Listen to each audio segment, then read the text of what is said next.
France Inter, le 7-9. Bonjour Nicole Ferroni. Bonjour Monsieur Cohen. Alors, vous avez une petite mine ce matin. Bah oui, parce que en fait, écoutez, moi, j'avais pas du tout compris l'histoire des écoutes téléphoniques par les Américains. Je veux dire, moi, je pensais que la NSA n'avait espionné finalement que les politiciens. Et là, ce week-end, qu'est-ce que je découvre? Eh ben, qu'en fait, ils ont écouté des gens comme vous et moi. Et là, je suis désolée, mais c'est grave. Enfin, si c'est vous, c'est pas grave parce que vous, voilà, vous êtes cultivés, vous passez très bien. Mais je me suis dit, bah attendez, si c'est moi, je veux dire, moi, je le sais. Au téléphone, quand je parle, je suis bidon, j'ai aucune répartie. À chaque fois, je dis des choses hyper insipides.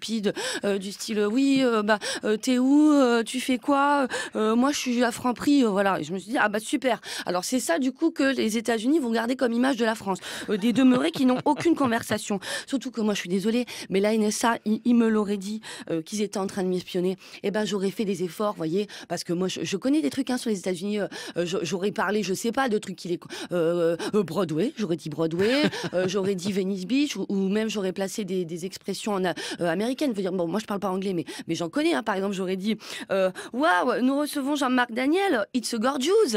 Ou oh mince, Thomas Piketty devra partir plus tôt. Fuck, what a pity, vous voyez. Mais sauf que la NSA, eh ben, qu'est-ce qu'ils font les mecs? Ils t'espionnent, ils te préviennent même pas. Alors moi je suis désolée, après faut pas qu'ils s'étonnent si on n'a rien à leur dire. Surtout que faut voir aussi un petit peu quand c'est qu'ils nous ont espionnés aussi, Monsieur Cohen. Ouais. Quand c'est qu'ils nous ont espionnés entre le 10 décembre 2012 et le 8 janvier 2013. Je suis désolée, c'est pile pendant les fêtes de fin d'année. Alors nous, on est encore là avec les dents du fond qui baignent dans la bûche de Noël. Oh. On a tous pris une grosse cuite pour le réveillon. C'est à peine si on arrive à articuler citrane, diméthaïne. Et on pense que les Français, ils vont divulguer des informations importantes à ce moment-là. Je veux dire, je suis désolée, comme si on avait des trucs à cacher pendant Noël. Oh, et c'est là qu'en disant cette phrase-là, je me suis dit, mais bien sûr, la boulette diplomatique.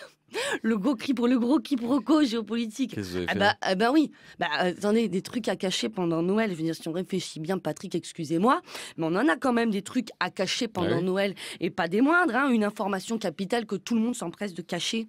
Eh ben, le Père Noël n'existe pas.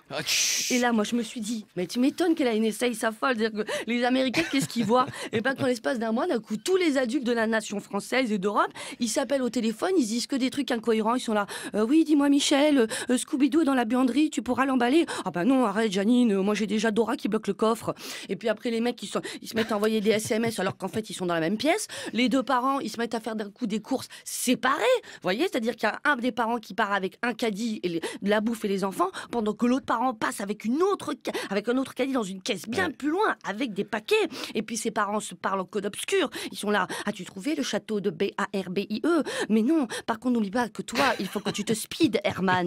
Et après, tu m'étonnes que les États-Unis, ils pensent qu'on leur cache des trucs. Mais on leur cache des trucs. On leur a caché des trucs. Veut dire, bien sûr qu'à cette époque-là, il y a eu complot, il y a eu mensonge. Un mensonge d'État, un mensonge à l'échelle mondiale, un mensonge d'une portée économique insoupçonnable, majeure. Le mensonge du Père Noël. Alors, comme pour 2013, les supermarchés, vous avez dû le remarquer, ont déjà entamé les hostilités et que bientôt la grande conspiration va reprendre sous peu, je préfère prévenir Monsieur Obama. Barack, don't panic. We don't speak about the war in Syria. We just speak about the red big bonhomme of Coca-Cola. Nicole Ferroni, merci beaucoup.